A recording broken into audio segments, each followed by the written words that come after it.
맘 얼마 전에 한참 인기였잖아요. 근데 제이미 네. 아빠도 있었다면서요. 데디? 무슨 데디를?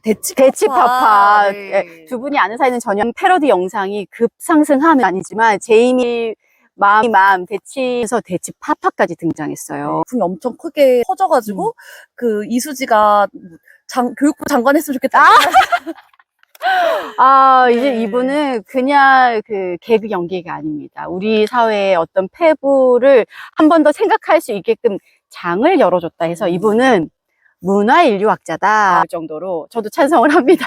대치파파, 대치맘 다 나왔는데 저는 진짜 중요한 게 빠진 것 같아요. 이 한 달 그 대치맘 열풍이 불었는데 왜 당사자인 제이미의 의견은 없는 건가? 저는 이게 궁금해요. 제이미 의견은 뭐가 있을까? 이렇게 저희가 찾아봤잖아요. 그 전에도 강남의 공부 열기를 전하는 많은 대치맘 유튜브들이 있었어요. 근데 이수지 씨의 패러디 이후에 다시 들어가 봤더니 조금은 다른 의견들, 실제 제이미였던 학생 입장에 다양한 의견들이 올라와 있는 거예요. 그 유튜브가 제이미 열풍 때문에 잠시 유튜브를 안 올렸잖아요. 안 올렸음에도 불구하고 예전에 올렸 그 영상에 찾아가서 아래 댓글을 제일 인상적이었던 거는 이거였어요. 차라리 저런 엄마였으면 좋겠다. 우리 엄마도. 대치맘을 부러워하는 의견도 있었다는 거예요. 그냥 생각하기엔 모두가 다 우리 엄마 왜 이렇게 너무 힘들게 한다. 그럴 것만 같은데 반대로 오히려 그 제이미맘을 부러워하는 그런 그렇죠. 엄마를 고마워하는 이런 댓글도 되게 많더라고요. 그죠? 저는 인상적인 이 글이 요거였는데 다들 놀리는 분위기인데 저는 이런 엄마가 갖고 싶네요. 상위권을 유지하고 있었지만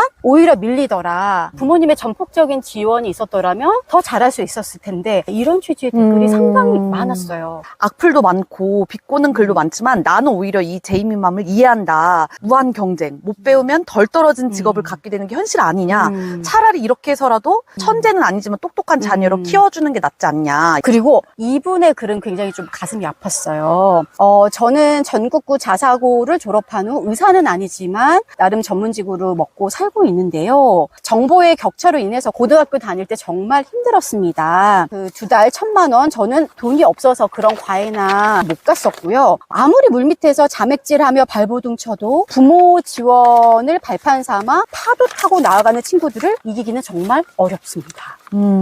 댓글 되게 가슴 아파. 그 대치동에 사는 아이는 아니고 대치동에 사는 아이를 부러워하는 댓글도 되게 눈에 띄었는데요. 제 친구가 가난한 집에서 태어나 학교 말고는 기본 교육만 받고 남는 문제집은 선생님한테 받아서 독학하면서 공부했다. 그래서 결국 카이스트를 졸업하고 또 스위스 유학까지 가긴 했는데 오히려 이런 아이는 집에서 태어나서 대치동 교육을 받았으면 훨씬 더 날아갔을 텐데 뭐 이렇게 힘들게 갔다 온 걸 안타까워하는. 저도 그 댓글 봤는데 사실 카이스트 나오고 스위스 유학 갔다 오면 굉장히 잘 됐다고 생각하지만 저 친구 더 잘 될 수 있었는데 부모의 지원이 없었던 게 아닌가라는 얘기를 한다는 거죠. 이게 어떻게 보면 사실 제이미 엄마만의 문제가 아니라 이 시대의 아이들도 이런 경쟁에서 스스로 나도 더 지원받고 싶어 하는 욕구가 있었다는 거예요. 저는 이 댓글도 인상적이었어요. 저는 30대 초인데요. 초등학교 전에는 피겨스케이트, 피아노, 영어, 수영은 아버지께 배우고 원어미 과외, 바이올린, 성악 등등을 배웠습니다. 고등학교 땐 미술, 피아노, 영어, 수학 계속했던 것 같아요. 그런데 전 다 하면서 너무 좋았어요.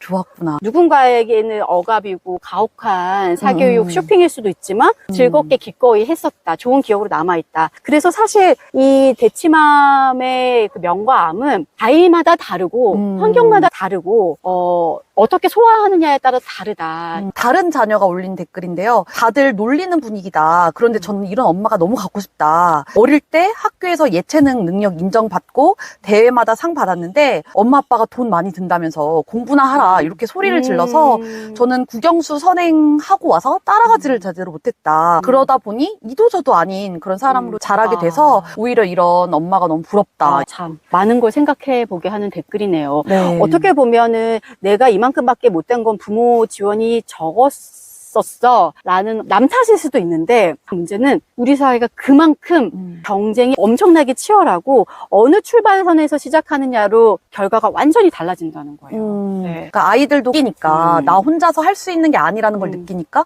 저런 제이미 맘처럼 해주는 그런 부모였으면 좋겠다. 그 우리가 무조건 저 제이미 맘과 제이미들을 풍자의 대상으로만 볼 것인가라는 과한 사교육은 문제이지만 이 현상을 어떻게 풀어나갈 것인가 우리 모두 고민해봐야 되는 문제겠죠. 그리고 이 강남 엄마들의 그 교육열 관련 최근에 추정 60분에서 사세고시 관련 다큐가 이게 말이 됩니까? 이 다큐에 달린 댓글들도 어마어마했어요. 또 다른 제이미들의 의견을 엿볼 수 있었는데요. 저는 중2 되는 여학생입니다. 재치종이나 흔히 교육열 심하다고 잘 알려진 동네에서 거주하고 있진 않지만 부모님께서 고학력이시다 보니 선행학습을 열심히 빼고 있습니다. 방학 때 10-10은 기본이고 전과목 학원 뺑뺑이를 돌고 있어요. 학원에 쫓기느라 친구들과 놀기에는 거의 없다 보니 인간관계에 미숙해서 작은 일에도 예민하게 반응하고 늘 짜증이 납니다. 작년에는 스트레스 때문에 쓰러져서 응급실에 실려 다녔고요. 주요 학군지에 거주하지도 않고 있는데 너무 힘듭니다. 차라리 죽어서 탈출하고 싶다는 생각이 듭니다. 만약 학부모님들이 제 댓글을 보셨다면 제발 지금이라도 그만해 주세요. 살려달라는 SOS 같이 느껴지기도 했고요. 반대로 의견도 좀 달렸더라고요. 저는 고등학교 전까지 모든 과정을 마쳤는데 부모님 압박 때문에 힘든 적이 한 번도 없었다. 오히려 내가 성적 때문에 속상해하면 위로해 주신 덕에 오히려 건강한 마인드로 내 자신을 소중하게 여기는 방법을 알아서 합격했다. 우리 부모님은 저 부모님들처럼 하진 못해도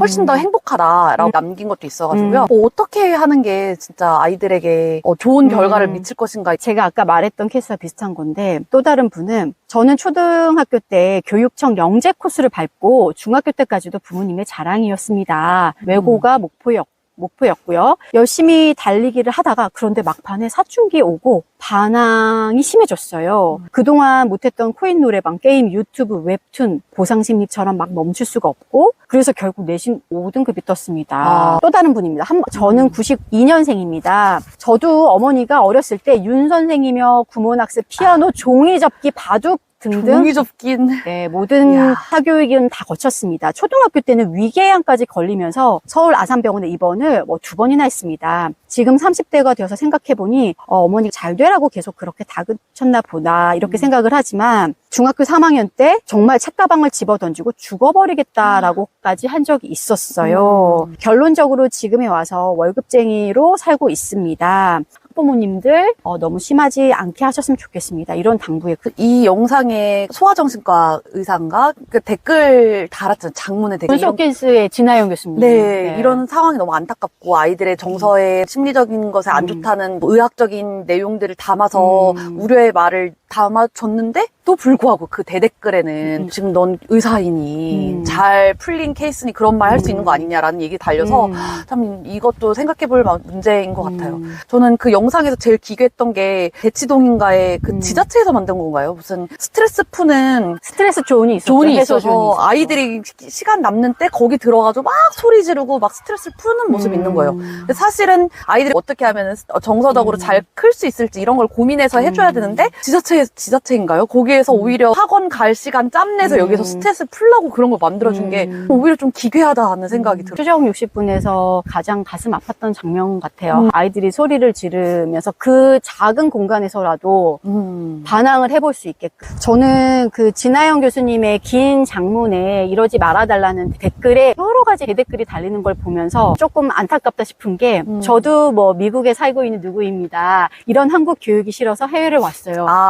해외로 갈 수 있는 부모님이시군요. 나는 해외에 이런 교육, 조금 더 자유로운 교육을 해줄 수 없어. 그래도 교수님은 의대에 갈 수 있는 환경이고 그 정도의 서포트를 받은 거 아니냐. 어쨌든 기득권층 아니냐. 이 댓글을 보면서도 참 마음이 아팠는데 진아영 교수님도 굉장히 힘들게 의대를 가셨고 집안에 서포트 없이 가셨던 케이스 중에 한 분이시거든요. 그걸 보면서 예전에 의대에 갈 수 있었던 공부 환경이랑 지금 의대에 가는 환경이 얼마나 또 그 사이 많이 나 하는 것도 알 수 있었어요. 예전에는 정말 부모님의 서포트 없이도 아이가 열심히 공부를 해서 정말 교과서 위주로만 공부했어요 라고 하는 아이들도 의대를 갈 수 있었거든요. 근데 지금은 안 그렇다는 거죠. 각종 학원이 서포트해주지 않으면 그 치열한 경쟁이 이제 상위권이 많이 몰려있으니까. 초초초 상위권들의 치열한 경쟁은 사교육 없이는 힘들다라는 게 지금 공식화돼 있으니까. 사교육 열풍이 지금만 분 것도 아니고 지금 더 극도로 불고 있는 그 이유를 생각해봤어요. 사교육 시장이 커지다 못해 이젠 점점 기저귀 찬 아이들까지 레벨 테스트를 본다고 할 정도로 기괴해진 이유, 저출산하고도 관련이 많죠. 어쨌든 사교육 그 학원가에서는